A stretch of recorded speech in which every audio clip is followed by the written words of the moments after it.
بازم میگم خسته نباشید، خدا قوت. مبحث فکر میکنم خیلی براتون جذابیت پیدا کرده باشه.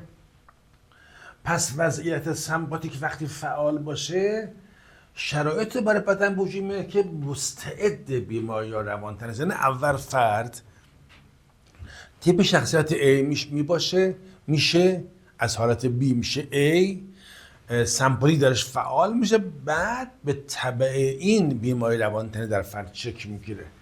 به سخن دیگه این که هورمونای سیستم شتاب تسریع کننده و تسهیل کننده یا ایجاد کننده یا کمک میکنن به این که مشکلات ژنتیکی ما رو بشه و بیماری روانتنی شکل بگیره. پس اگر با این وسط بتونیم سمپاتیکه رو کمش کنیم یا سبک شخصیتی تیپ A رو ما کمتر در فرد فعال نگه بداریم و بی فعال باشه، به نظر میرسه که یه مقدار زیادی مشکلات ما کمتر خواهد بود. تجربه کار با مراجعین تو 25 سال در اتاق درمان بیان کننده موضوع است که شخصیت تیپ A یا تایپ A پرسونالیتی با فعال نگه داشتن سیستم سمپاتیک کمک زیادی میکنه که بیماری روانتنی شکل میگیره. وقتی مراجع میاد میگه مثلا میشینه، اصلا نوع نگرشش نگاهش میبینم مو کاشته، خب اضافه وزن داره، تون صحبت میکنه، خیلی عجوله، هی ساعت نگاه میکنه. قبل از اینکه من تستو بگیرم میگم عجله نکن، ما میخوایم 1 ساعت، شما هزینه پرداخت کردی، میخوایم اینجا بشینیم و در خدمتت باشیم. میگم ریلکس باش، آرام باش. گفتم ساعت، شاید میگم ساعت رو باز کن، بذار کنار، موبایل رو سایلنت بذار، برعکس بذار که حواسی به زمان نباشه. من میخوام توجه کنه به من و من تست رو شروع میکنم گرفتن. قاعدتا آقا ما توضیح بدیم یا زن میگه من همسرمو توضیح بدم، میگم اجازه بده ما تستا رو بگیریم، من همسرتو به شما معرفی خواهم کرد. و وقتی شروع میکنیم به همسر میگم مثلا خانم میگم شما شوهرتون اینجوری میخنده، میگه شما از کجا فهمیدین اینقدر صفات؟ میگم خب من سالاست روی این سبک زندگی دارم کار میکنم. همین تست 25 تا سوال ساده اینا رو براتون در آورد؟ میگم آره، اینا رو برام همین تست در آورد. و این شاهکار فریدمن و روزلمن تست رو در 70 سال قبل درست کردن و امروز تو ایران نرم شده این تست و من دارم 25 سال از مراجعینم میگیرم. حتی من با این تست بهره‌هوشی به فرد میدم. وقتی فرد تیپ A نمره 24 از 25 میگیره، 23 میگیره، میگم این آدم 10 نمره بهره‌هوشیش بالاست.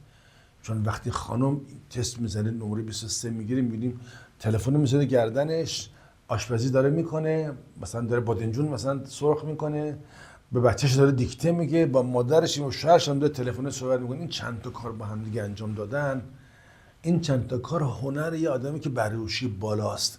اما متاسفانه این هوش تو هم با اضطرابه و این هوش بالا عاملی میشه که فرد رو سیستم سمپاتیکش رو فعال میکنه و این متاسفانه بلای جون فرد میشه، متاسفانه هوش بالا. پس حواستون جمع باشه، اگر بخوایم سمپاتیکمون فعال نباشه، بیماری روانتنی درمون نباشه، از پیشنهاد منه که از تیپ شخصیت A فاصله بگیریم. دیگه چی؟ چه مواقعی آقای حسن زاده تیپ شخصیت فعال میشه و در تیپ‌های A زیاد دیده میشه؟ این مواقع توضیح بدید. زمانی شما در حال رقابت با دیگران هستین. ما در زمانی که برای پایان نامه کارشناسی با دوستان در بیمارستان قایم کار میکردیم، یه آقای تو طرح ما قرار گرفت، بسیار چاق بود و برای بیمار قلبی اونجا بردنش و ما تست گرفتیم، تیپ A بود، A شدید. گفت آقای حسن‌زاده ما با هم شستیم، هم تست می‌کردیم، هم در دل می‌کردیم، تو بخش سیسی رو صحبت می‌کردیم. گفت من از زمانی که یادمه هیچ کس از من جلو نباید میزد. من دوچرخه هم که داشتم باید از بقیه دوچرخه‌ها جلو بودم، از ماشینا جلو میزدم. تو دانشگاه در اون زمان درس خونده بود، خب میگفت هر جایی، گفت من از همه جلو بودم و رقابت شدید داشتم. متاسفانه 2 روز بعد تست ما هم هنوز تانوشیشون فوت کرد و رقابت در زندگی افراد این سیستم سمپاتیک رو فعال میکنه. وقتی که شما سری رانندگی میکنید مغز خطر میکنه. وقتی شما تو کار با همدیگه انجام میدین این سیستم فعاله. من دارم غذا میخورم، تلویزیون نگاه میکنم، شاید غذا بخواد توی نای من وارد بشه، اون زبون کوچیکی خیلی حساس، سیستم من باید فعال بشه که نذاره من غذا هیجان غذا نره پایین. اکثر اونایی که حرف میزنن، غذا میخورن، به چند چیز فکر میکنن، به گلوشون میزنه. باید شما پاششون بزنید که غذا دوباره از نای بیاد بیرون، غذا تو نای رفته برگرده. پس دو تا کار با هم دیگه انجام دادن، مثل غذا خوردن و فیلم دیدن، رانندگی کردن و موبایل صحبت کردن، سیستم سمپاتیک رو فعال میکنه. وقتی شما سریع غذا میخورید، وقتی شما در حال بحث کردن با دیگران هستین، یکی از مخرب ترین کارهایی که تو ایران متاسفانه شایع بحث کردن با دیگران. من کسی حرف بزنه بحث کنم، میگم من ثابت کنم من از تو بیشتر بفهمم. غلطه قضیه. هر کسی هر چی داره برای خودشه، اصلا هیچ داره بحث کسی با هم دیگه نمیکنن. ما فقط چالش میکشیم هم دیگه. اینجا سمپاتیکمون فعال میشه. دیگه چی؟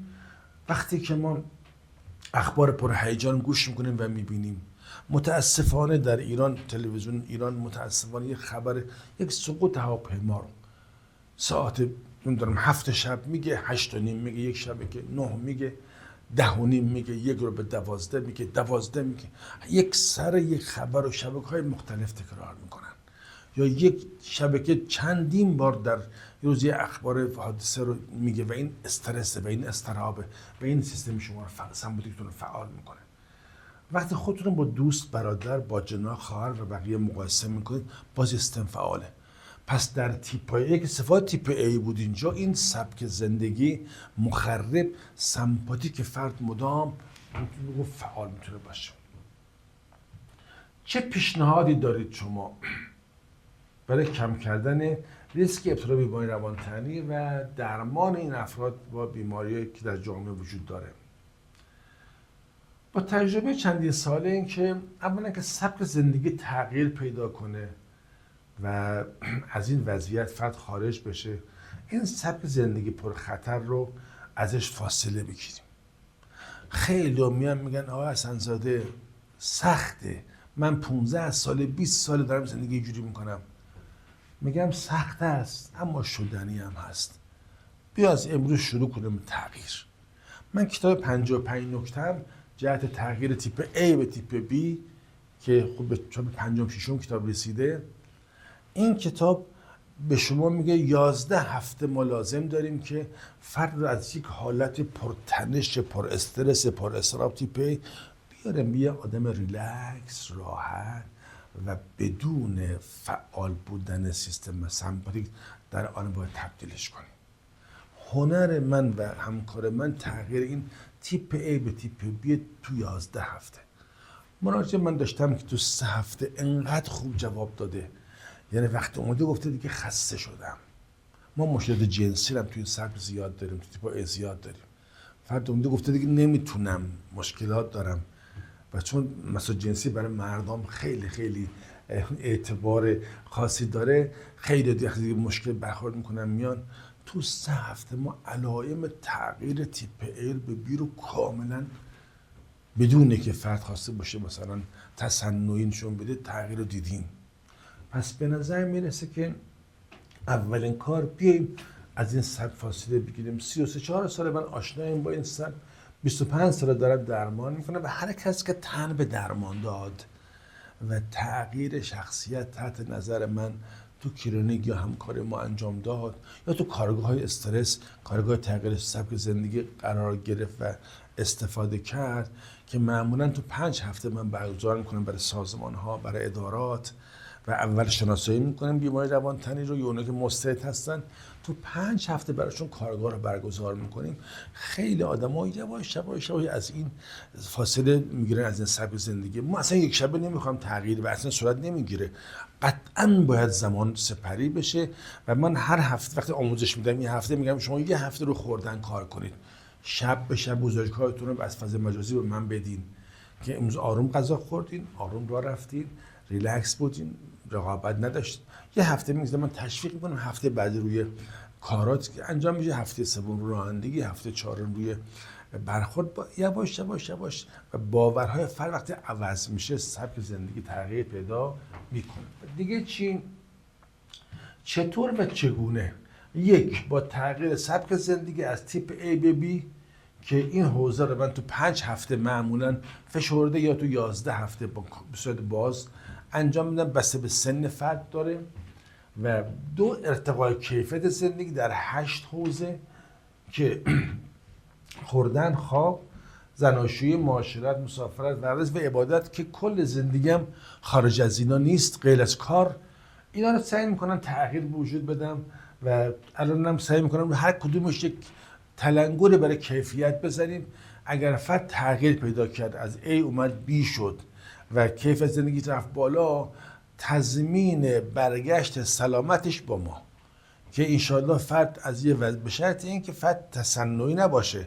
من اگر جوش زدنم باشه، استرس استراب باشه، ولی خودم و ظاهرم و تیپ B انجام بدم، این میشه تیپ C و این در روانشناسی رده و بیماری روانتنی از بین نخواهد رفت. دیگه چی؟ منظور تغییر سبک زندگی چیه؟ که یک، مرحله اول شناخت تیپ شخصیت شما ای رو الان شناخت کردین، پیدا کردین. دو، اینکه دستور عمل جهت تغییر A به B و دستور لازم رو خدمتتون بدیم که راهکارهایی است برای جدا شدن فرد از تیپ شخصیت A و اینکه تمام این رفتارها باید با عجله، شتاب، بی‌قراری فلان امور کم بشه در فرد و یک وضعیت شناخت فرد و باورهای او تغییر کنه و باورهای جدید جایگزین کنه. ما در کلینیک مثل یک استادی که بنایی که میخواد آجرای دیوار خراب، یک آجر برمی‌داره، آجر رو نو میذاره، ما هم یه باور رو برمی‌داریم، یه باور دیگه جایگزین میکنیم. مثلا باور مخرب چیزی در تیپ A میتونه باشه. یک، آقای اساتید باید همه کار باید به عجله انجام میشه، باور مخرب و غلطه. من اینو برمی‌دارم میگم کار باید با کیفیت انجام بشه بدون عجله و شتاب.